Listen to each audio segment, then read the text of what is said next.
An armored vehicle born in the 1960s is now rolling back into Ukraine, and that alone should make every military observer stop for a moment. This is the PBV-302, an old Swedish tracked machine that should have belonged to storage yards, museums, or training grounds. But in Ukraine, old steel is being tested in a war where drones hunt roads, mines break columns, and one wrong stop can become a death sentence. That is what makes this story bigger than one vehicle. Sweden has handed Ukraine a machine from another era, but Kiev is trying to turn it into something useful on one of the most watched battlefields on Earth. On paper, the PBV-302 looks outdated. In the field, the question is colder. Can it move soldiers before drones arrive? Can it carry supplies when trucks are too exposed? Can it pull wounded men out before the next strike comes? Before going deeper, make sure to like, share, and subscribe to Military Force for more clear analysis on the weapons, battles, and geopolitical shocks shaping today's world. So why is this old Swedish armored vehicle suddenly important again?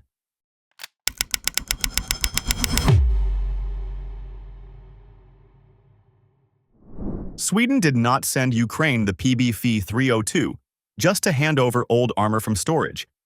It transferred its entire remaining stock because Ukraine needed more tracked vehicles to rebuild and support mechanized units under constant battlefield pressure. That detail matters because a mechanized force is not built only with tanks, artillery, and modern infantry fighting vehicles. It also needs machines that can carry soldiers, move supplies, support evacuations, and keep smaller units connected when roads become deadly. In 2024, Sweden placed the PBV-302 inside its 16th military support package for Ukraine. The package was valued at around 13 billion Swedish krona, or roughly 1.2 to 1.3 billion US dollars. That was a major commitment from Stockholm, and it showed that Sweden was not treating Ukraine's needs as a short-term donation problem. It was helping Kiev restore the kind of protected mobility that keeps a fighting army alive during a long war. The most important part is that Sweden did not send only the vehicles. It also included spare parts, maintenance equipment, and ammunition, because an armored vehicle becomes a burden if it cannot be repaired after the first hard mission.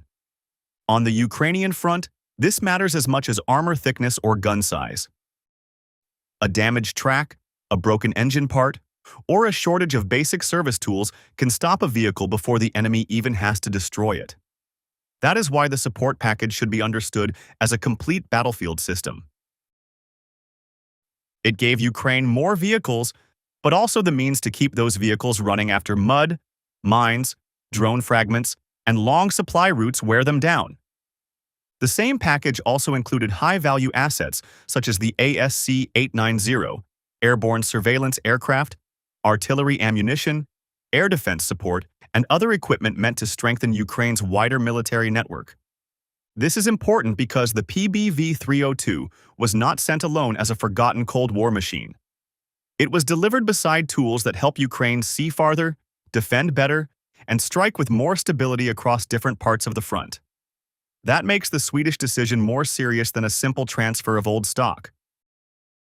Sweden has also given Ukraine modern systems such as the CV-90 infantry fighting vehicle and the Archer 155mm self-propelled howitzer.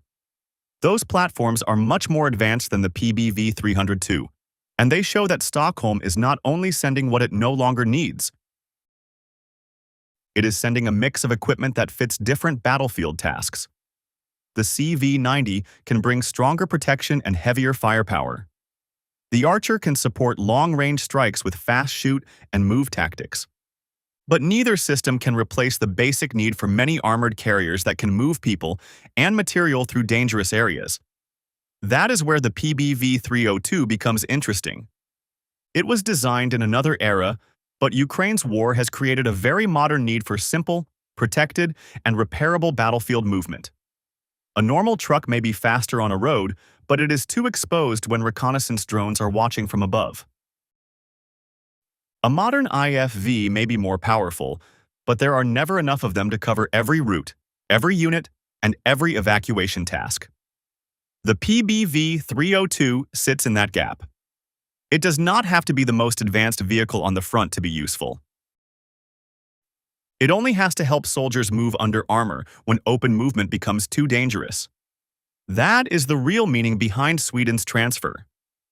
Inside a package filled with modern surveillance, artillery, air defense, and maintenance support, one old tracked vehicle still found a role because Ukraine's battlefield rewards anything that can keep men, supplies, and wounded troops moving. And once that point is clear, the bigger question becomes harder to ignore. Why can a vehicle from the 1960s still matter in a war where drones now decide who can move and who gets hit? In a war of attrition, Ukraine does not only need the most advanced armored vehicles. It needs enough usable machines to keep units moving after months of losses, repairs, and pressure. That is the harsh logic behind the PBV-302. It is not the newest vehicle on the battlefield, and it was never designed for a war filled with cheap FPV drones. But Ukraine is not fighting in perfect conditions. It is fighting on roads where trucks can be seen from above, where wounded troops may wait under fire, and where every lost carrier creates a new gap in the line. The PBV-302 was built in the 1960s, and Sweden had already removed it from active service years before the transfer. In a normal army review, that would make the vehicle look outdated. In Ukraine, the calculation is different.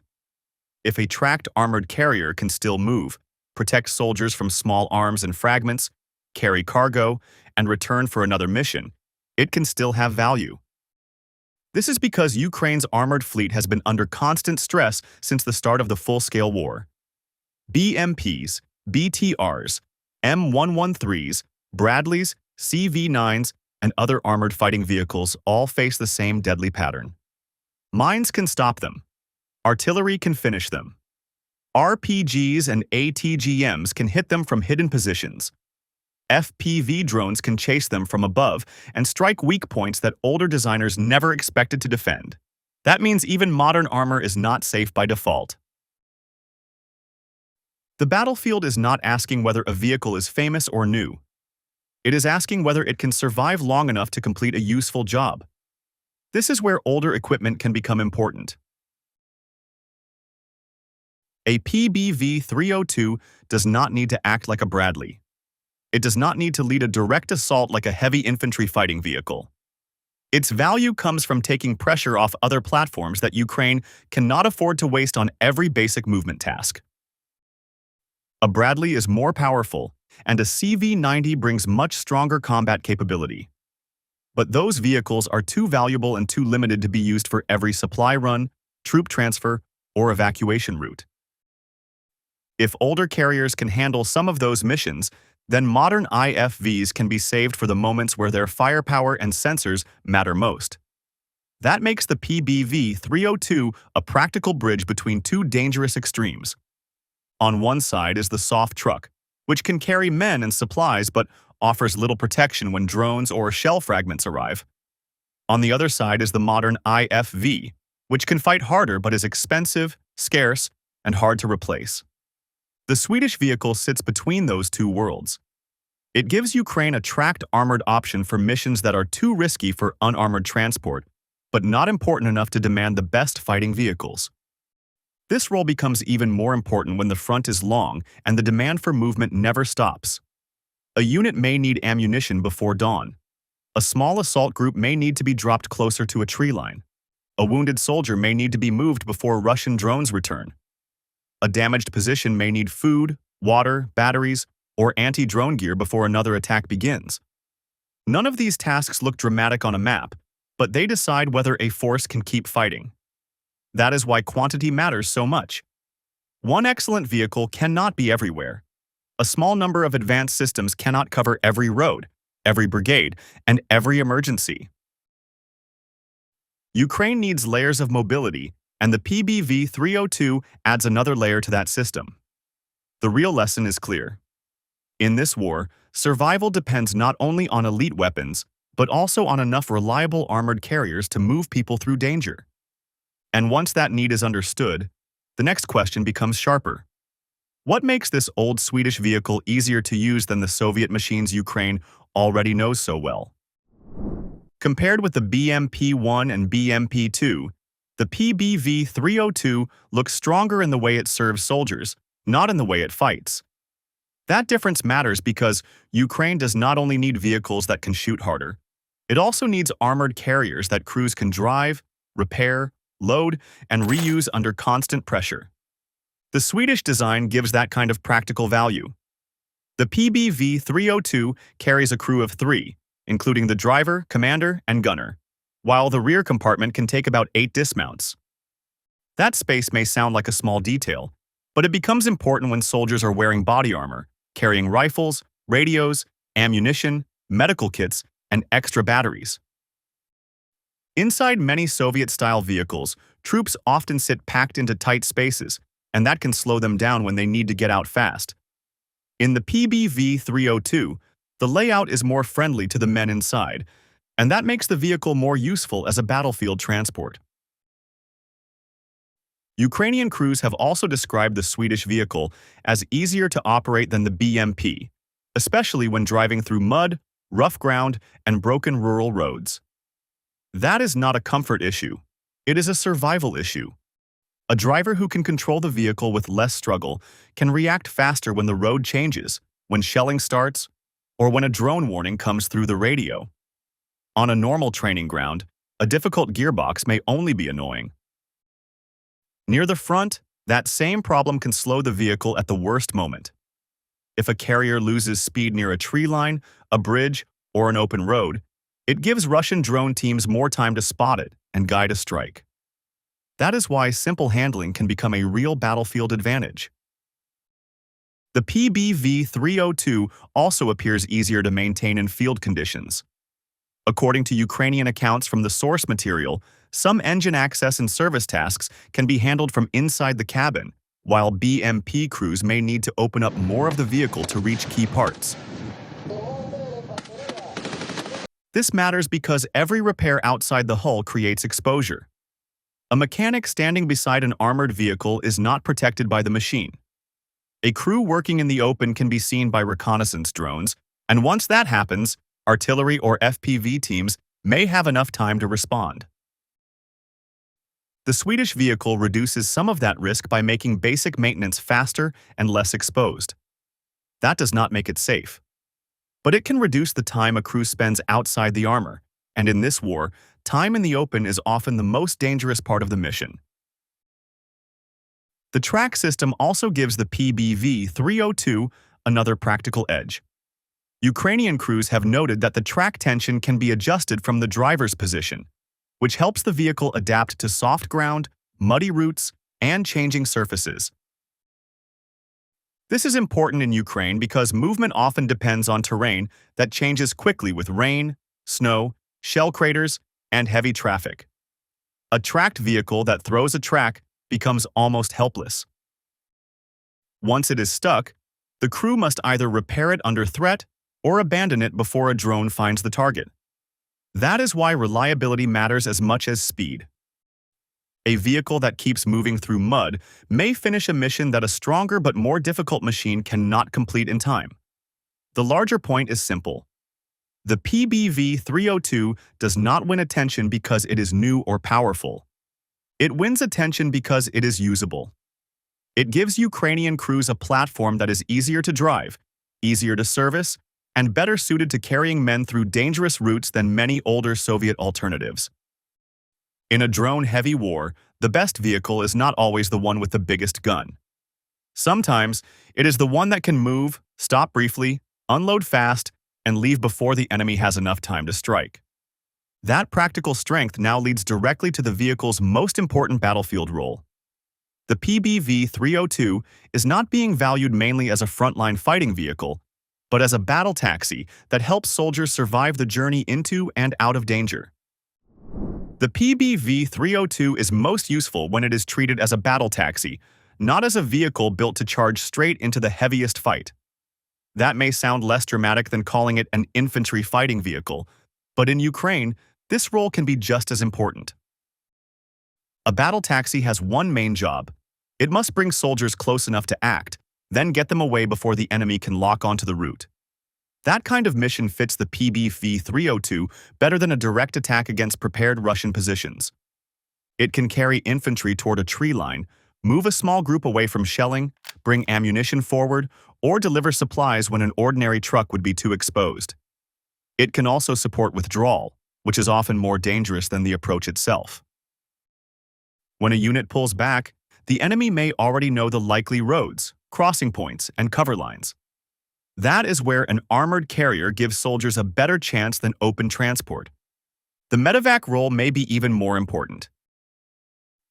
The PBV-302 has large rear doors, and that makes entry and exit easier when troops are moving under stress. A wounded soldier does not climb into a vehicle the same way a fresh infantryman does.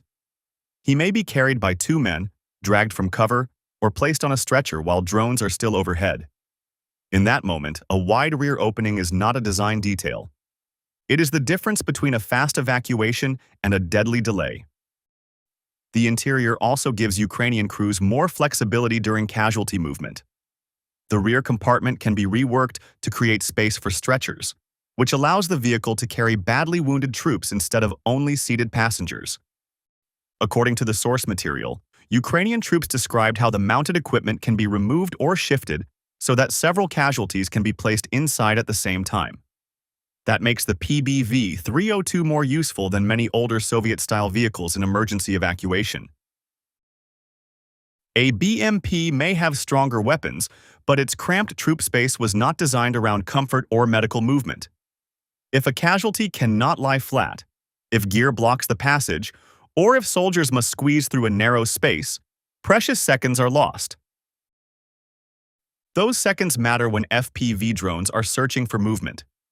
In many cases, saving the crew or removing wounded men from a watched area may matter as much as saving the vehicle itself. A destroyed carrier can be replaced over time. A trained soldier, driver, medic, or commander is much harder to rebuild. That is why armored evacuation is not just a medical task. It is part of combat power. Every wounded man who reaches treatment has a chance to survive. Every crew that gets out can return to another mission. Every unit that receives ammunition in time can hold a position longer. The PBV-302 helps with those smaller tasks that rarely appear in headlines but shape the real tempo of war. Its value is not found in a single dramatic strike. It is found in repeated runs through danger, where the vehicle carries people and cargo across short but deadly distances. This also explains why Ukraine cannot treat the PBV-302 like a modern assault platform. Its best use is movement under protection, not standing in place and trading fire. The moment it stays too long near a known route, it becomes part of the target picture. Reconnaissance drones can mark it. FPV teams can wait for the right angle. Artillery can punish any delay. That is the hard limit of this old Swedish machine. It can reduce exposure, but it cannot erase the threat. And because every mission forces it onto roads that may already be watched, the next issue becomes unavoidable. How much protection can the PBV-302 really offer against the weapons that define the modern Ukrainian battlefield? The PBV-302 has strong armor for its age, but it was not built for the drone war now shaping Ukraine. Its welded steel protection was serious when the vehicle entered service, and the front armor was about 23 millimeters thick. That gave it better protection than many vehicles from the same generation, especially against small arms fire, shell fragments, and some lower power rounds. For Ukrainian crews, that matters because the vehicle can give soldiers a better chance to survive the first hit, especially when the threat is not a heavy anti-armor weapon. But Ukraine is not fighting a 1960s battlefield. The danger now often comes from above, from the side, or from hidden teams waiting near roads and tree lines. An FPV drone can dive into the roof, engine deck, rear door, or any weak point that older designers never expected to protect. An RPG can strike from close range. An ATGM can hit from farther away. Heavy artillery can damage the tracks, force the carrier to stop, and turn it into a fixed target. That is why Ukraine has added grills, anti-drone frames, camo nets, and other field-made protection to the PBV-302. These layers can help by disturbing the drone's angle or blocking a clean strike. But they cannot make the vehicle safe. A skilled FPV pilot can still wait for a turn, find a gap, or attack when the carrier slows down. The 20mm cannon also shows the vehicle's value and its limits. It gives the PBV-302 more firepower than a pure APC like the M113, which mainly uses a .50 caliber machine gun. But it is still weaker than the weapons on the BMP-1 and BMP-2. The bigger issue is that the gun is not stabilized, so accurate fire while moving is very difficult. Its ammunition feed also limits sustained shooting, which can be dangerous during a fast fight. This is why the PBV-302 should not be treated as a modern frontline IFV. Its best role is armored transport, mobility support, and casualty evacuation. Old equipment can still matter, but only when commanders use it for the mission, it can actually survive. The story of the PBV-302 shows one clear lesson from Ukraine's battlefield. In modern war, a vehicle's value is not decided only by its age, its name, or how advanced it looks on paper.